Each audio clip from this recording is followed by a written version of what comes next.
Bismillahirrahmanirrahim. Assalamualaikum warahmatullahi wabarakatuh. Alhamdulillahilladzi qad wafaqa lil ilmi khairu khalqihi walittuqa. Asyhadu an la ilaha illallah wa asyhadu anna Muhammadan abduhu wa rasuluh. Allahumma sholli ala sayyidina Muhammad wa ala ali sayyidina Muhammad. Puji dan syukur marilah kita senantiasa panjatkan kehadirat Allah Rabbul Ghafur. Salawat dan salam semoga selamanya tetap tercurah limpahkan kepada baginda kita, yakni habibana wa nabiyana al-karim rasulana wa maulana Muhammad sallallahu alaihi wasallam. Sebelumnya perkenalkan, nama saya Ceng Diman Hasanuddin, Pendidikan Agama Islam semester 6A. Adapun tujuan daripada video ini untuk memenuhi salah satu tugas kuliah saya, yaitu ujian tengah semester mata kuliah hadis tarbawi dengan materi alat dan media pembelajaran. Pun yang saya akan bahas pada video kali ini, yang pertama ada waktu dan tempat belajar, kemudian yang kedua jadwal pembelajaran, dan yang ketiga pendidikan sebagai mediator, yang keempat tulisan sebagai media, dan yang terakhir mimbar sebagai media pembelajaran. Pertama, mengenai waktu dan tempat belajar. Saya mengutip dari kisah seorang wanita yang ingin mempelajari ilmu agama pada Rasulullah SAW. Ada hadis yang mengatakan, "Faj'al lana min nafsika yauman ta'tika fihi." Berilah kami kesempatan dari engkau, suatu hari kami akan datang di situ. Hadis ini mengatakan jika kita ingin melakukan sebuah proses pembelajaran, tentunya harus ada kesepakatan antara guru dan murid untuk menentukan waktu dan tempat di mana kita akan belajar bersama itu. Banyak sekali tempat-tempat yang dapat kita pelajari atau tempat untuk belajar yang nyaman.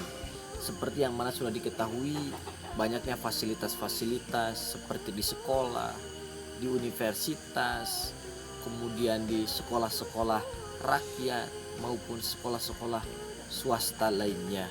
Nah, saya berdirinya di sini, tentu ini adalah lingkungan alam, yang mana lingkungan ini bisa dijadikan sebuah tempat untuk belajar bagaimana cara menggali ilmu dari alam, bagaimana cara melestarikan alam. Tentunya di setiap tempat yang kita duduki, di situ tempat itu akan menjadikan sebuah media pembelajaran untuk kita. Kita menentukan waktu dan tempat pembelajaran, tentunya seorang pencari ilmu harus memiliki jadwal pembelajaran. Sebagaimana ada hadis mengatakan yang artinya, dari Abi Wa'il berkata, Abdullah bin Mas'ud memberi pelajaran kepada orang-orang banyak setiap hari Kamis.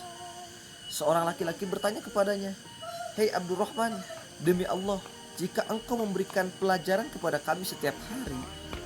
Beliau menjawab, "Ingatlah bahwa yang mencegah aku dari yang demikian itu, aku tidak suka membuat engkau menjadi bosan.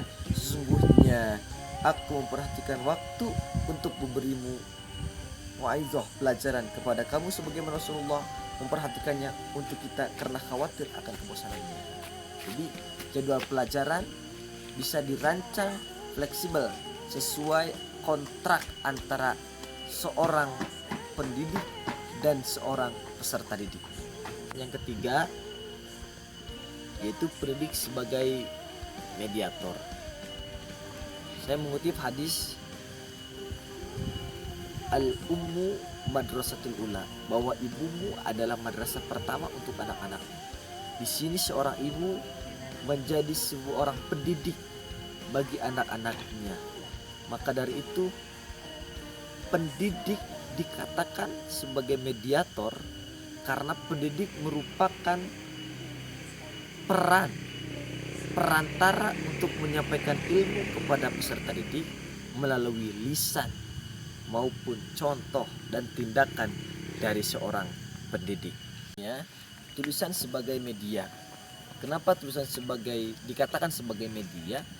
Karena tulisan bisa jadi membantu dan sangat membantu sekali terhadap perkembangan peserta didik.